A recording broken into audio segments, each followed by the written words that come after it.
दोस्तों, आज का समय कितना आधुनिक हो गया है। आज का विज्ञान पहले के मुकाबले बहुत ज्यादा विकसित हो चुका है। हम अपने चारों तरफ देखें तो हमें विज्ञान ही विज्ञान दिखाई देता है। अब तो मनुष्य चांद पर भी जा सकता है और वहां पर अपनी दुनिया बसा सकता है। यूं कहें तो विज्ञान बहुत विकसित हो चुका है, लेकिन दुनिया में कुछ ऐसे रहस्य हैं जिनके रहस्य को सुलझा पाना विज्ञान की बस की बात नहीं है और विज्ञान इसमें असफल हुआ है। दोस्तों, विज्ञान कितना भी तरक्की कर ले, परंतु वैज्ञानिक भी एक इंसान है जिसे ईश्वर ने बनाया है और इसीलिए भगवान की बनाई इस दुनिया में एक ऐसा रहस्य है जिसे समझ पाना वैज्ञानिकों की बस की बात नहीं है। इससे जुड़ा एक रहस्य है जहां पर इंसान अमर हैं और वहां पर मनुष्यों की मृत्यु नहीं होती है। उसे खोज पाने में आज का विज्ञान असमर्थ है, लेकिन हमारे पुराणों में उस स्थान का जिक्र किया गया है और वह स्थान आज भी हिमालय पर्वत पर स्थित है। चलिए मिलकर जानते हैं कि वह कौन सा स्थान है और वह हिमालय के किस जगह पर स्थित है और वहां पर मनुष्य की मृत्यु क्यों नहीं होती है।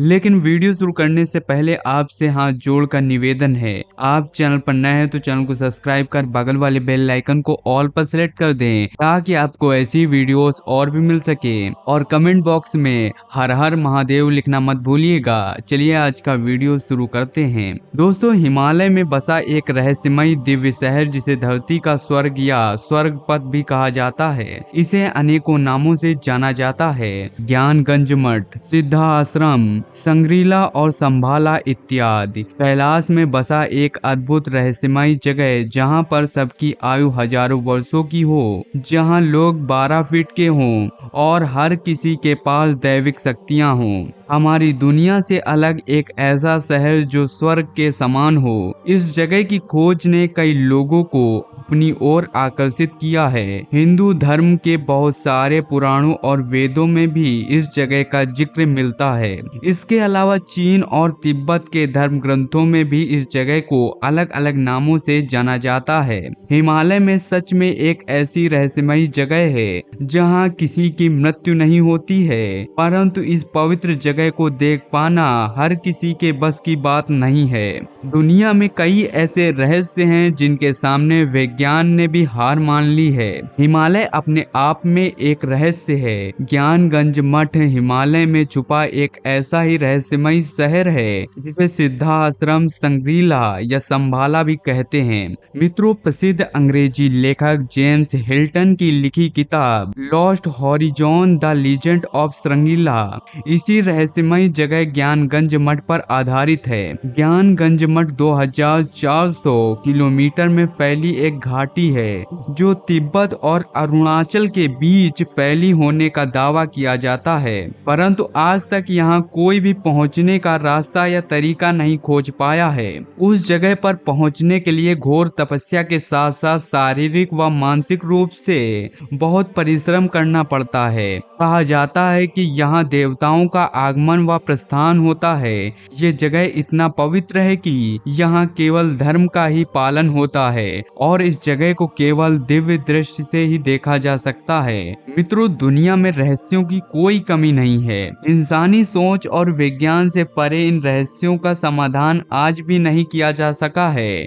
बात अगर हिमालय के पहाड़ियों की करे तो इसमें रहस्यों का भंडार छुपा हुआ है। कुछ ऐसी चीजें या घटनाएं हैं जो क्या है, क्यों है, इन सभी सवालों पर आज भी प्रश्न चिन्ह बना हुआ है। हम यहाँ ज्ञानगंज मठ की बात कर रहे हैं। हिमालय में स्थित यह एक छोटी सी जगह है जिसे संग्रीला के नाम से जाना जाता है। ज्ञानगंज मठ में केवल पवित्र आत्माओं को स्थान मिलता है। इस जगह के बारे में ऐसा कहा जाता है कि यहाँ रहने वाले हर किसी का भाग्य पहले से ही निश्चित होता है और यहाँ रहने वाला हर कोई अमर है। यहाँ किसी की मृत्यु नहीं होती है।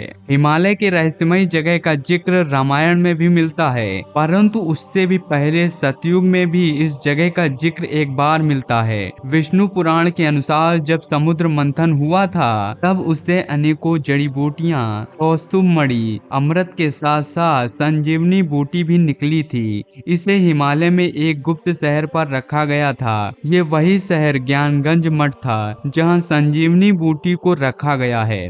रामायण के अनुसार विश्वामित्र श्री राम और लक्ष्मण जी को वेदों, ग्रंथों और शास्त्रों के साथ अष्ट सिद्धियों और नौ निधियों की जानकारी के लिए हिमालय के इसी जगह ले गए थे, जिसे सिद्धाश्रम भी कहते हैं। इस जगह का जिक्र रामायण में एक और बार तब मिलता है जब लक्ष्मण जी को मेघनाथ की प्राणघातनी बरछी लगी थी और वे मूर्छित हो जाते हैं। तब लंका के वैद्य को हनुमान जी लंका से उठा ले जाते हैं और तब वैद्य सुसेन ने हनुमान जी को संक्षेप में इस जगह का विवरण बताते हुए बताते हैं कि हिमालय में एक गुप्त जगह पर संजीवनी बूटी है जिसका संरक्षण देवताओं द्वारा किया गया है। उस बूटी से मरते शरीर में भी जान डाली जा सकती है। क्या मित्रों, आज भी ये संजीवनी बूटी हिमालय में है? जी हाँ, बौद्ध धर्म के लोगों के अनुसार ज्ञानगंज में रहने वाले साधु योग विद्या में पारंगत हैं और वे अपने स्वास्थ्य को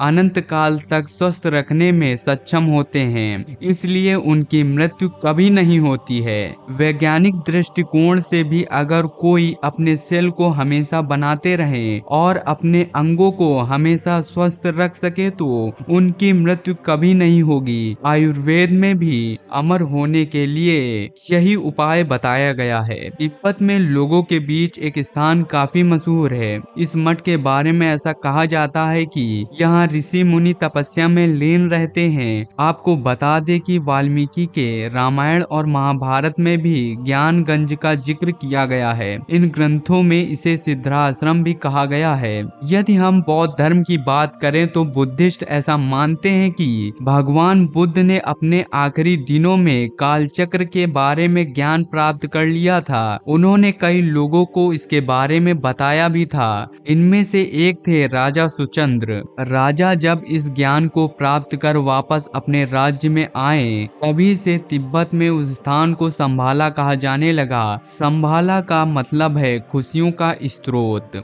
आध्यात्मिक शक्ति के इस केंद्र में बुद्धिस्ट जाने का प्रयास करते हैं, लेकिन इसका रास्ता किसी को समझ में नहीं आता है। आपको जानकर हैरानी होगी कि आजकल के मैपिंग सिस्टम का मदद लेकर भी इसे ढूंढा नहीं जा सकता है। यहाँ तक कि सैटेलाइट में भी इसे नहीं देखा जा सकता है। ज्ञानगंज में योगियों के अमर रहने की बात पर विज्ञान तर्क देते हुए यह कहता है कि मित्रों, ज्ञानगंज में रहने वाले ऋषि योग विद्या में पारंगत होते हैं और इसी के सहारे वे अपनी भावनाओं को कंट्रोल कर सकते हैं। लेकिन इंसान ऐसा नहीं कर सकता है। इंसान का किसी भी चीज पर कोई कंट्रोल नहीं है और ना ही मौत पर उसका कोई वश चलता है। लोगों का ऐसा मानना है कि यह जगह किसी खास धर्म से संबंधित नहीं है।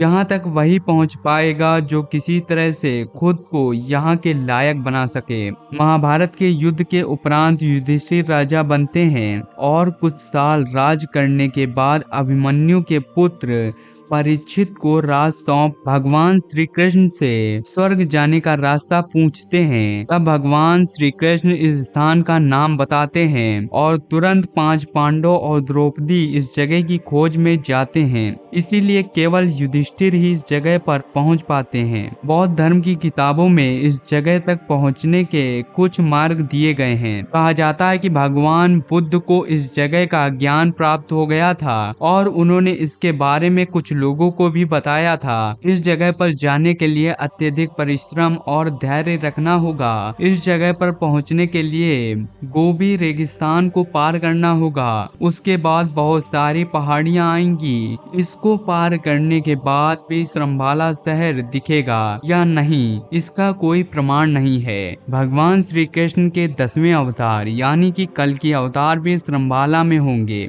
विष्णु पुराण के भविष्य पुराण में भगवान विष्णु के 10वें अवतार की भविष्यवाणी की गई है, जिसमें साफ तौर पर लिखा गया है कि भगवान कल्कि का अवतार संभाला में होगा। और तिब्बत के बौद्ध धर्म के लोगों में ये मान्यता है कि जब दुनिया का सबसे बुरा दौर होगा, जब सारी दुनिया धर्म मुक्त होकर सिर्फ पाप के पथ पर होगी, तब इसी जगह से 24वां अवतार आएगा और दुनिया को मार्गदर्शित करेगा। तो मित्रों, आज की इस वीडियो के बारे में आपकी क्या राय है, हमें कमेंट में अवश्य बताइएगा। चैनल पर नए हैं तो चैनल को सब्सक्राइब कर बगल वाले बेल आइकन को ऑल पर सेलेक्ट कर दें, ताकि आपको ऐसी ही जानकारी से भरे वीडियोस मिल सके। मिलते हैं अगली वीडियो में। जय हिंद, जय भारत, वंदे मातरम मित्रों।